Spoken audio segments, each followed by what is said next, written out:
அஸ்ஸலாமு அலைக்கும். Welcome to Shala's recipes. இன்றைக்கி நம்ம என்ன ரெசிபி பார்க்க போகிறோம்னா லாவா கேக் தாங்க பண்ண போகிறோம். வெறும் 5 மினிட்ஸில் ஓவன் இல்லாமல் முக்லி கடாயில் தாங்க பண்ண போகிறோம். எக் இல்லாமல் எக்லெஸ் லாவா கேக் தாங்க பண்ண போகிறோம். வாங்க எப்படி செய்யலான்னு பார்க்கலாம். நான் ஒரு முக்லி கடாய் எடுத்திருக்கேன். நான் இரும்பு கடாய் தாங்க எடுத்திருக்கேன். நீங்கள் நான்ஸ்டிக் இருந்தால் அதையும் யூஸ் பண்ணிக்கிடலாம். இதில் ஆயில் அப்ளை பண்ணிக்கோங்க. எல்லா பக்கமும் படுற மாதிரி அப்ளை பண்ணிக்கோங்க. சுலபமான முறையில் ஓவன் இல்லாமல் நம்ம முக்லி கடாயிலே ஈஸியாக லாவா கேக் செஞ்சிடலாம். இதில் கொஞ்சம் கொஞ்சம் மைதா சேர்த்துக்கிறேன் நான். ஏன்னா இரும்பு கடாய்ங்கிறனால கீழே அடி பிடிக்கிறதுக்கு வாய்ப்பு இருக்குது. ஏன்னா இதை நம்ம ஸ்ட்ரைட்டாக அடுப்பில் வச்சு தான் குக் பண்ண போகிறோம். அதனாலும் எதுக்கு ஒரு சேஃப்டிக்காக மைதா டஸ்ட் பண்ணிக்கோங்க. இரும்பு கடாயாக இருந்தால் மட்டும் இந்த ஸ்டெப் பண்ணால் போதும். நான்ஸ்டிக்காக இருந்தால் வெறும் ஆயில் மட்டும் அப்ளை பண்ணிக்கோங்க. இப்போ நம்ம கேக் பேட்டர் தயார் பண்ணிடலாம்.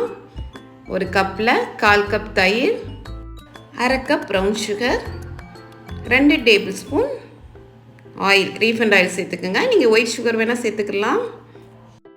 1 டீஸ்பூன் வெனிலா எக்ஸ்ட்ராக்ட் எல்லாம் சேர்த்து ஒரு விஸ்கை வச்சு நல்லா க்ரீமியாக வர நல்லா மிக்ஸ் பண்ணிக்கோங்க. நல்லா மிக்ஸ் ஆகணும். இப்போ இதில் 1/2 டீஸ்பூன் வினிகர், 1/2 டீஸ்பூன் காஃபி தூளுடைய லிக்யூட் நான் சேர்த்துக்கிறேன். காஃபி தூளில் கொஞ்சமாக தண்ணி சேர்த்து அதை லிக்யூடாக நான் சேர்த்துக்கிட்டேன். சேர்த்து எல்லாத்தையும் மிக்ஸ் பண்ணிக்கோங்க. இப்போ ட்ரை இன்க்ரீடியன்ட்ஸ் சேர்த்துடலாம்.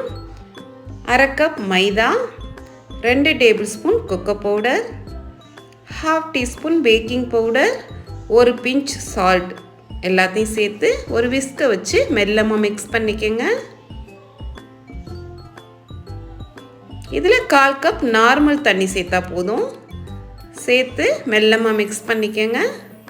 கொஞ்சம் கட்டி இல்லாமல் இருக்கிறதுக்கு விஸ்கை வச்சு மிக்ஸ் பண்ணிவிட்டு அதுக்கப்புறம் நம்ம ஸ்பேச்சுலா எடுத்துடலாம். இதுலேயே நம்ம மிக்ஸ் பண்ணிக்கிட்டே இருக்கக்கூடாது. ஸ்பேச்சுலா வச்சு மெல்லமாக மிக்ஸ் பண்ணிக்கோங்க. டோட்டலாக இதில் 1/4 கப் தண்ணி சேர்த்துருக்கேன் நான். பாருங்கள் பேட்டர் எப்படி இருக்குன்னு. இப்போ ஆயில் அப்ளை பண்ண முக்லி கடாயில் நம்ம இதை ஊற்றிடலாம். ஹாஃபாக ஊற்றிக்கோங்க, ரொம்ப ஊற்றக்கூடாது. ஏன்னா இதை நம்ம சாக்லேட் சென்டரில் வைக்கிறனால கொஞ்சமாகவே சேர்த்துக்கோங்க.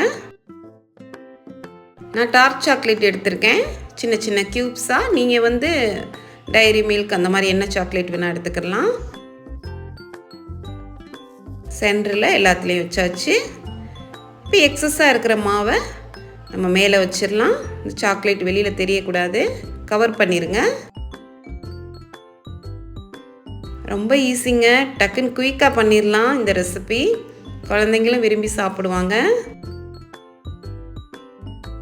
எல்லாத்தையும் கவர் பண்ணிடுங்க. கடைகள்லனா இந்த கேக் ரொம்ப எக்ஸ்பென்சிவாக தான் இருக்கும்.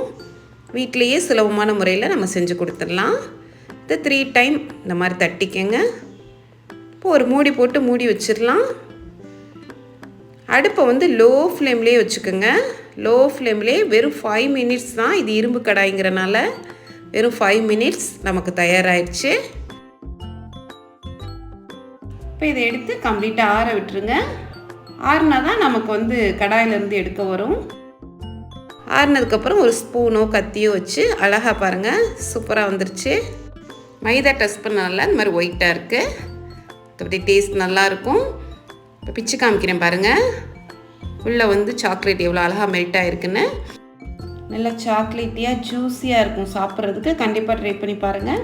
இந்த ரெசிபி உங்களுக்கு பிடிச்சிருந்துச்சுன்னா லைக் பண்ணுங்கள், ஷேர் பண்ணுங்கள், சப்ஸ்கிரைப் பண்ணுங்கள். இன்ஷா அல்லாஹ் நெக்ஸ்ட் வீடியோவில் பார்ப்போம். தேங்க்ஸ் ஃபார் வாட்சிங். பாய்.